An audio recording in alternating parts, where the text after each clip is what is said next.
Hello बच्चों, good evening. बच्चों आज हम लोग बात करेंगे मास फ्लो हाइपोथेसिस के बारे में, जिसे मंच हाइपोथेसिस भी कहा जाता है, जिसे pressure flow hypothesis, bulk hypothesis, कई सारे नामों से जानते हैं। क्या बात करने वाले हैं बच्चों आज हम लोग?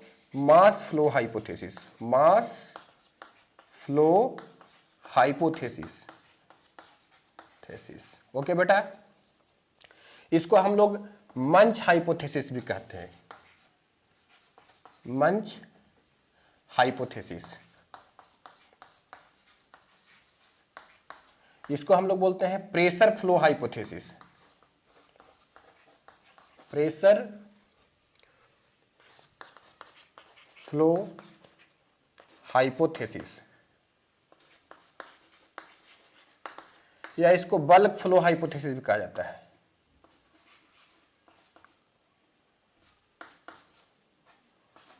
बल्क फ्लो हाइपोथेसिस,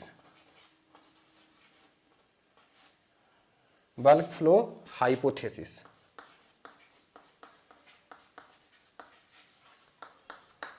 ठीक है, कई सारे नाम से जानते हैं, एक ही हाइपोथेसिस है उसको कई सारे नाम से जानते हैं। बच्चों अगर हम इसको डिटेल से समझना चाहते हैं कि बल्क फ्लो हाइपोथेसिस क्या है, पहले मैं आपको एक चीज क्लियर कर देना चाहता हूं कि ये जो हाइपोथेसिस है ये फूड के ट्रांसपोर्ट के लिए दिया गया है। फूड का ट्रांसपोर्ट कैसे होता है प्लांट के अंदर में, आपको पता है फूड का जो प्रोसेस होता है बनने की, उसको हम लोग फोटोसिंथेसिस कहते हैं। तो फोटोसिंथेसिस से फूड बनेगा, मैन्युफैक्चर होगा।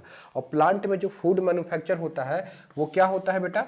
ग्लूकोज, जो एक प्रकार का मोनोसैकेराइड है, कार्बोहाइड्रेट है। अब ये ग्लूकोज मैन्युफैक्चर्ड हो गया है, लीफ में बना है, फोटोसिंथेसिस हुआ है, लेकिन जमा कहां हो सकता है? ये जाकर के स्टोर कहां होगा?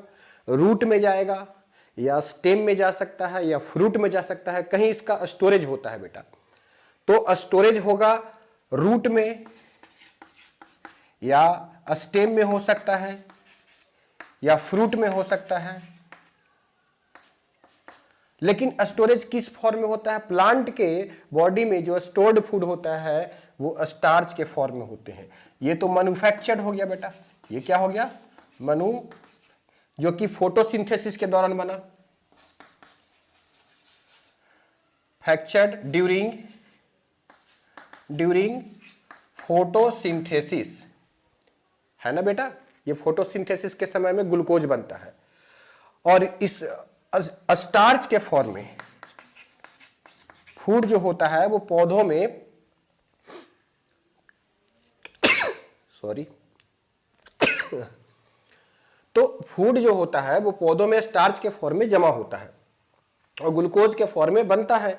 अच्छा, और ट्रांसपोर्ट किस फॉर्म में होता है बेटा? सुक्रोज के फॉर्म में। सुक्रोज के फॉर्म में ये क्या ये ट्रांसपोर्ट हो गया, ट्रांसपोर्ट हो गया। ओके बेटा, अब आपके पास सवाल ये है कि सुक्रोज के फॉर्म में ट्रांसपोर्ट हुआ पौधे में, जैसे ये प्लांट होता है बेटा, ठीक है, ये प्लांट का लीफ है, ये आपका मैंने लीफ बना दिया प्लांट का, यहाँ पे फूड बना, और ये फूड यहाँ से चला गया कहाँ पे? प्लांट का मान लो ये रूट है, ठीक है, रूट में जाकर के जमा हो गया। रूट में जा सकता है, फ्रूट में जा सकता है, कहीं भी।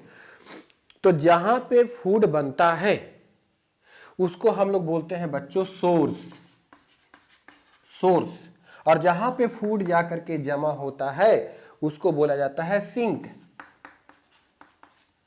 सोर्स से फूड सिंक में कैसे जाएगा, इसके लिए अलग अलग साइंटिस्ट लोगों ने अपना हाइपोथेसिस दिया, पर सबसे ज्यादा वैलिड जो हाइपोथेसिस है वो मंच साहब के द्वारा दिया गया है, इसलिए इसको मंच हाइपोथेसिस बोलते हैं।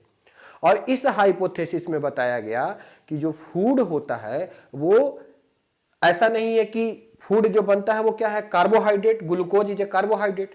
तो कार्बोहाइड्रेट बोले तो शुगर, तो शुगर जो ट्रांसपोर्ट होता है वो एक मॉलिक्यूल नहीं ट्रांसपोर्ट होता है, दो मॉलिक्यूल नहीं ट्रांसपोर्ट होता है, बहुत ज्यादा नंबर ऑफ मॉलिक्यूल एक ही साथ ट्रांसपोर्ट होता है। आप सोचो, एक बाइक पे कितने आदमी जाएगा बेटा? एक आदमी जाएगा, दो आदमी जाएगा, लेकिन अगर एक बस जा रही है तो बस में 100-150 आदमी जा रहे हैं, तो बल्क में लोग जा रहे हैं। इसी तरीके से फूड जब बनता है तो उसको एक ही साथ बहुत सारे शुगर मॉलिक्यूल्स को सोर्स से सिंक तक ट्रांसफर किया जाता है। इसीलिए इसको हम लोग मास फ्लो या बल्क फ्लो कहते हैं। बल्क या मास का मतलब एक ही चीज हो गया, ठीक है। अच्छा, इसको प्रेशर हाइपोथेसिस क्यों बोलते हैं बेटा? प्रेशर फ्लो हाइपोथेसिस, जो फूड का ट्रांसपोर्ट होता है वो प्रेशर की वजह से होता है। प्रेशर की वजह से बोले तो बोले का मतलब यह हो गया कि जो सोर्स होता है उसका प्रेशर ज्यादा होता है, यानी सोर्स के तरफ में जो प्रेशर होगा वो हाई होगा और इधर से हाई प्रेशर से लो प्रेशर की तरफ मूव कर जाएगा फूड। तो ये प्रेशर हाई क्यों होता है, कैसे होता है, कौन सा प्रेशर होता है, इसी को हम समझाने के लिए ये पूरा हाइपोथेसिस को एक्सप्लेन करेंगे। तो फूड का ट्रांसपोर्ट हाई प्रेशर वाला एरिया से लो प्रेशर वाला एरिया में चला जाता है। वो लो प्रेशर वाला एरिया क्या हो सकता है? रूट हो सकता है, या स्टेम हो सकता है, या फ्रूट हो सकता है। जहां पे भी फूड जमा होता है वहां पे हो सकता है बेटा। तो यह एक बात आप तो याद रखो, ग्लूकोज के फॉर्म में बनता है भोजन, जो बनता है सुक्रोज के फॉर्म में। अब आपके मन में एक सवाल आएगी बच्चों कि बेटा आप सोचो कि ग्लूकोज पौधों ने बनाया लेकिन ग्लूकोज को ट्रांसपोर्ट क्यों नहीं किया? प्लांट जो है वो ग्लूकोज को क्यों नहीं लेकर के गया? ये एक सोचने वाली बात है ना, कि प्लांट के लीफ में फोटोसिंथेसिस होता है, ग्लूकोज बनता है। सपोज यहां पे प्लांट के लीफ में फोटोसिंथेसिस हो गया और बन गया ग्लूकोज, है ना बेटा। अब तुम्हारे दिमाग में ये क्वेश्चन जरूर आ सकता है कि ग्लूकोज को सर क्यों नहीं ट्रांसपोर्ट किया गया, सुक्रोज के फॉर्म में क्यों ट्रांसपोर्ट किया गया? सुक्रोज बेटा डाइसैकराइड होता है ना, यानी जो ग्लूकोज बनेगा इसमें से कुछ ग्लूकोज फ्रुक्टोज में कन्वर्ट हो जाएंगे और ग्लूकोज और फ्रुक्टोज जब ज्वाइंट होता है तो सुक्रोज बनता है। सुक्रोज जो है वो एक ग्लूकोज और एक फ्रुक्टोज को ज्वाइंट होने से बनता है बेटा। तो सुक्रोज के फॉर्म में क्यों ट्रांसपोर्ट करना पड़ा? तो इसका आंसर यह है बच्चों कि ग्लूकोज बहुत ज्यादा रिएक्टिव कंपाउंड होता है। अगर ग्लूकोज को ट्रांसपोर्ट कराया तो ग्लूकोज बीच में ही रिएक्शन कर जाएगा, वो सिंक के पास पहुंच ही नहीं पाएगा, जहां उसका स्टोरेज होना है वो पहुंच ही नहीं पाएगा। हाईली रिएक्टिव कंपाउंड है इसलिए। अच्छा, तो ऐसा क्यों नहीं किया कि स्टार्च ही बना लेता, स्टार्च के फॉर्म में ही ट्रांसपोर्ट? बेटा स्टार्च बहुत भारी होता है, इसको ट्रांसपोर्ट करना पॉसिबल नहीं है, तो इसलिए इसको भी ट्रांसपोर्ट नहीं करते, क्योंकि स्टार्च क्या है बेटा? ये है पॉलीमर, पॉलीसैकराइड है ना ये, तो ये क्या है? पॉलीमर है। किसका पॉलीमर है? Starch is the polymer of glucose. Starch is the polymer of glucose, यह पॉलीसैकराइड है बच्चों।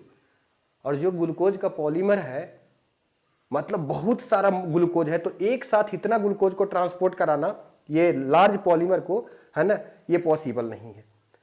और ग्लूकोज रिएक्टिव है तो ये सुक्रोज के फॉर्म में ट्रांसपोर्ट कर देता है। अच्छा, सुक्रोज को ट्रांसपोर्ट करने के लिए जितना एनर्जी लगता है उतना ही एनर्जी में, सॉरी, ग्लूकोज को जितना एनर्जी लगता है उतना ही में सुक्रोज। तो एक सुक्रोज का मतलब हम इनडायरेक्टली कह सकते हैं कि दो ग्लूकोज चला गया, क्योंकि एक ग्लूकोज होता है एक फ्रुक्टोज होता है। फ्रुक्टोज क्या है? ग्लूकोज का आइसोमर है, बाद में ये ग्लूकोज में कन्वर्ट हो सकता है ना। तो ऐसी बात है। तो इसके लिए बेटा है ना कि फ्लोएम, अच्छा एक बात जब जानते हो, फूड का जो ट्रांसपोर्ट होता है वो फ्लोएम के द्वारा होता है। आप जानते हो ना फूड का ट्रांसपोर्ट कैसे होता है? फ्लोएम के द्वारा होता है। तो फ्लोएम कैसे ट्रांसपोर्ट करता है फूड को, इसके लिए बेटा ये मास फ्लो हाइपोथेसिस दिया गया है। इसको मंच हाइपोथेसिस भी बोलते हैं, प्रेशर फ्लो हाइपोथेसिस बोलते हैं, बल्क हाइपोथेसिस, सबका मतलब आपको समझ में आ गया। अब इसको डायग्राम की सहायता से हम समझाते हैं आपको। देखिए ध्यान दीजिए,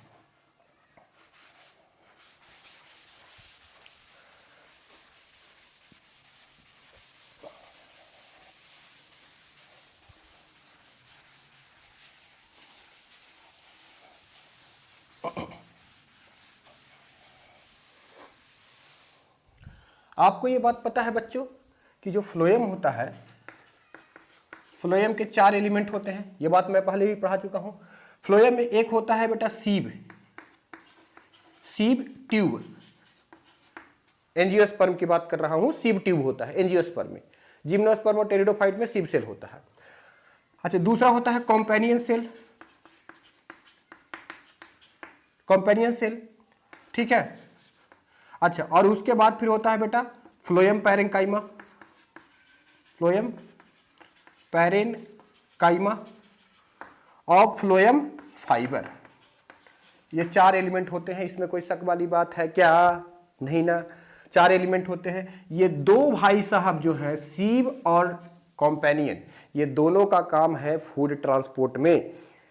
ये फूड का ट्रांसपोर्ट करता है और ये फैसिलिटेट करता है। अरे सर, फैसिलिटेट करना का मतलब?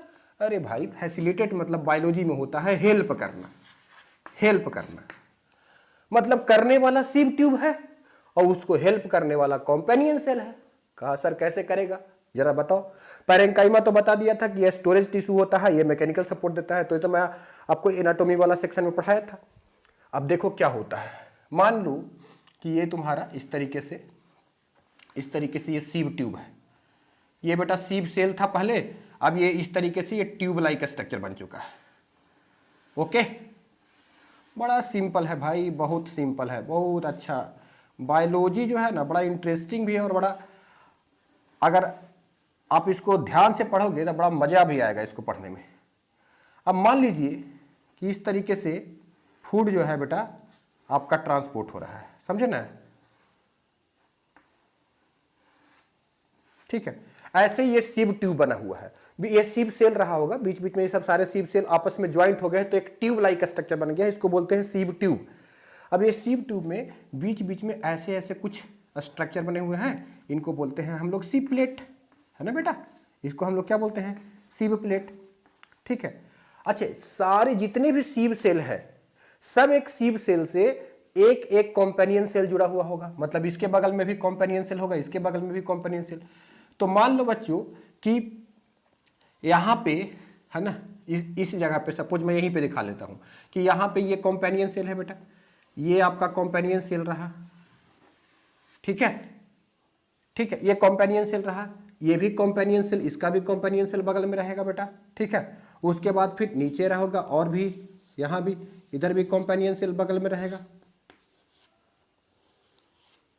यहाँ भी कॉम्पेनियन सेल बगल में रहेगा। ठीक है, इस तरीके से सब बगल में कॉम्पेनियन सेल है। समझ रहे हो ना बात को? ये क्या हो गया आपके? कॉम्पेनियन सेल, कॉम्पेनियन सेल हो गया। अच्छा, ये सब क्या है बेटा? इनको हम लोग बोलते हैं सीव प्लेट। ये सब जो ऐसे ऐसे बना हुआ है ये सब सीव प्लेट है, SIEV, सीव प्लेट।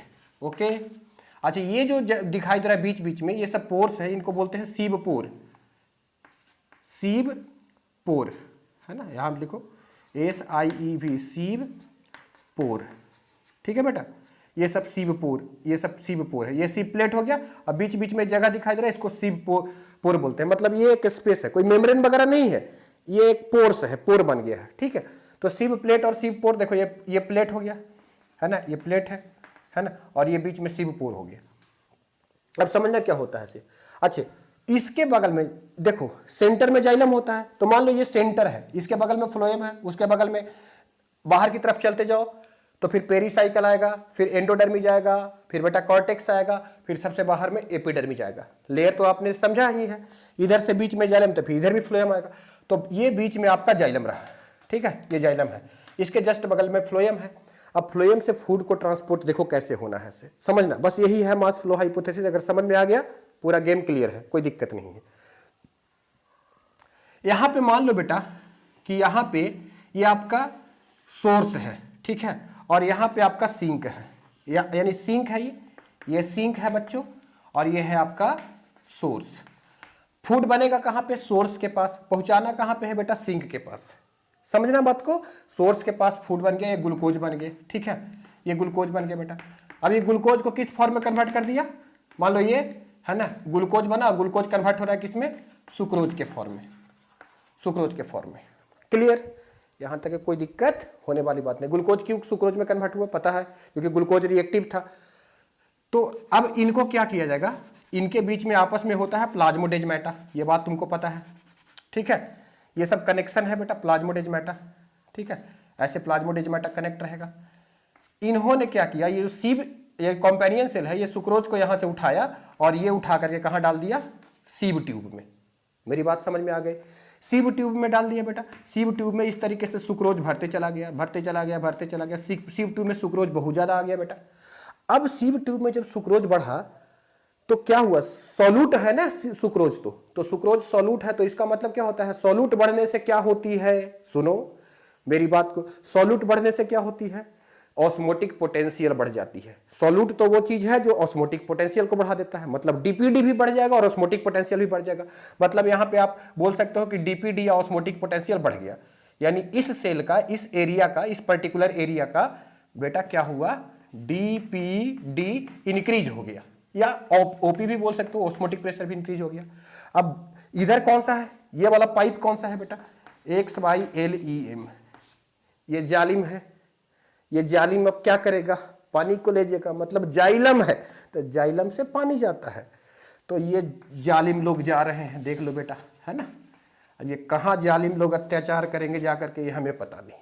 तो ये जो पानी जा रहा है, जो जाइलम से पानी जा रहा है बेटा, ये पानी इधर जा रहा है, और जब पानी जा रहा है उसमें सॉल्यूट बहुत कम होगा, तो इसका डीपीडी कंपैरेटिवली इसके तुलना में लो जाएगा। तो जब ये पानी यहां से क्रॉस करेगा, बगल में देखेगा कि डीपीडी बढ़ा हुआ है, तो डीपीडी बढ़ना मैं कितनी बार बोल चुका हूं कि डिमांड ऑफ वाटर को रिप्रेजेंट करता है। पानी फट फट फट फट इधर जाना शुरू हो जाएगा, तुरंत पानी जाएगा इधर, ठीक है ना। तो पानी जैसे ही इधर जाएगा, तो बेटा इधर का टर्गर प्रेशर हाई, इधर का टर्गर प्रेशर हाई।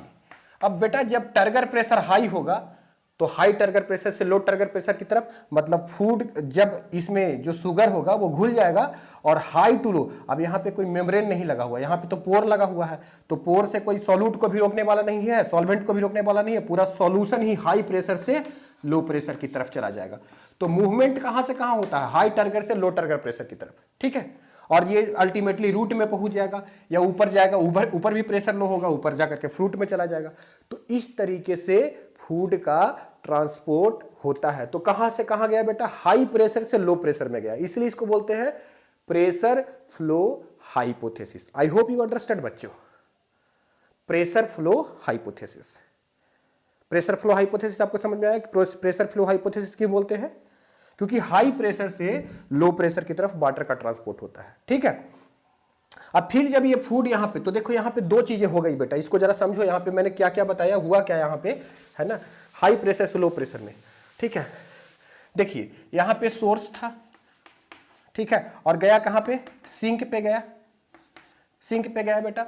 और ये आपका मान लो कि ये रास्ता है, ठीक है। तो यही रास्ता जो है, मान लो कि इसको हम लोग सीव ट्यूब मान लेते हैं, एक्चुअली ये सीव ट्यूब नहीं बनाया, बस एक रास्ता मान लो सीव ट्यूब है, मान लो ट्यूब है। तो पहले क्या हुआ बेटा, सोर्स से फूड आकर के सीव ट्यूब में लोड हुआ, तो इसको बोलते हैं लोडिंग, LOADING, लोडिंग। और फिर सिंक के पास क्या हुआ, फूड का अनलोडिंग हो गया, सिंक में फूड क्या हो गया, अनलोडिंग हो गया। देखो सिंक में फूड क्या हो गया, बाहर निकल गया। तो एक बार लोडिंग हुआ और एक बार अनलोडिंग हुआ। लोडिंग और अनलोडिंग के बीच में क्या हुआ, ट्रांसलोकेशन ऑफ फूड, जो long distance, pressure flow hypothesis. So this is the long distance transport. ये क्या है बच्चों, लॉन्ग डिस्टेंस ट्रांसपोर्ट। और लोडिंग और अनलोडिंग, ये क्या हो गया, अनलोडिंग। ये लोडिंग प्लस अनलोडिंग, ये क्या हो गया बेटा, लोडिंग प्लस अनलोडिंग। ये क्या हो गया, शॉर्ट डिस्टेंस ट्रांसपोर्ट। तो एक लॉन्ग डिस्टेंस ट्रांसपोर्ट में कितना शॉर्ट डिस्टेंस ट्रांसपोर्ट इन्वॉल्व हुआ, एक यहां पे और एक यहां पे। तो एक लॉन्ग डिस्टेंस ट्रांसपोर्ट बच्चों दो शॉर्ट डिस्टेंस ट्रांसपोर्ट को इन्वॉल्व करता है। ये बात को हमारा याद रखना, नहीं याद रहेगा फिर भी याद रखो, एक long distance transport to short distance transport को इन्वॉल्व करते हैं, ठीक है। एक बार मटेरियल का लोडिंग होगा, सोर्स से सिव ट्यूब में जाएगा, और दूसरे बार सिव ट्यूब से सिंक के पास जाएगा। सिंक क्या है, वह जगह है जहां पे फूड जमा होता है। ये बात समझ में आ गई। अब और सुनो, जो लोडिंग है बेटा या अनलोडिंग है, ये एक्टिव प्रोसेस है। लोडिंग और अनलोडिंग क्या है बेटा, ये दोनों प्रोसेस क्या है, एक्टिव प्रोसेस, एक्टिव प्रोसेस। और जो लॉन्ग डिस्टेंस ट्रांसपोर्ट है, this is the physical process, physical process. तो फिजिकल प्रोसेस में कोई एनर्जी नहीं लगता है, मतलब ये पैसिव टाइप का प्रोसेस हो गया, ठीक है। तो ये लोडिंग एक्टिव होता है या लोडिंग पैसिव होता है। बोलोगे सर ये एक्टिव क्यों है, क्योंकि देखो जब सुक्रोज को, शुगर को यहां से ट्रांसफर करोगे यहां पे, तो यहां एटीपी का कंजप्शन होता है। यहां पे सी कंपेनियन सेल जो होता है वो इधर देखो, इधर तो सुक्रोज बढ़ते जा रहा है, फिर यहां पे सुक्रोज जैसे ही बनेगा थोड़ा सा ला करके डाल देगा, तो एट ए गिवन टाइम यहाँ थोड़ा बहुत तो सुक्रोज होगा। तो जब ट्रांसपोर्ट करेगा लो टू हाई कंसेंट्रेशन, तो यहाँ एक्टिव ट्रांसपोर्ट करना पड़ेगा। सिंक में भी पहले से शुगर भरा हुआ होगा, फिर यहाँ पे थोड़ा सा भी सुक्रोज लाएगा, उधर जाएगा, तो लो टू हाई कंसेंट्रेशन हो रहा है, तो ये भी एक्टिव प्रोसेस हो गया और ये भी एक्टिव प्रोसेस हो गया। ठीक, तो याद रखना, एक long distance transport 2 short distance transport को ये करता है। जैसे वहां पे नहीं देखा था क्या, हम जब जाइलम का ट्रांसपोर्ट करते तो सोर्स कौन हो गया था, रूट में पानी आया था और फिर उसको सिंक तक पहुंचाना था, लीफ में पहुंचाना था। तो बच्चों मुझे लगता है कि आपको मास फ्लो हाइपोथेसिस समझ में आ गया, मंच हाइपोथेसिस समझ में आ गया। नहीं समझ में आ गया, वीडियो को रिकैप करके बार बार देखिए तो समझ में आ जाएगा, कोई टेंशन लेने वाली बात नहीं है। एक टॉपिक जो है वो छूट गया था, आज के लेक्चर में कुछ और पढ़ाना था, पर एज पर योर डिमांड हमने जो है ये वीडियो बनाया है। ठीक है, जो टॉपिक छूट गया है, शायद हमारा ट्रांसपिरेशनल पूल वाला जो है टॉपिक वो छूट गया है, तो उसको हम लोग नेक्स्ट वीडियो में कर देंगे। Thank you for watching my video. Video अच्छा लगे लाइक कर दीजिए, मेरा भी दिल खुश हो जाएगा और वीडियो बनाएंगे। Thank you.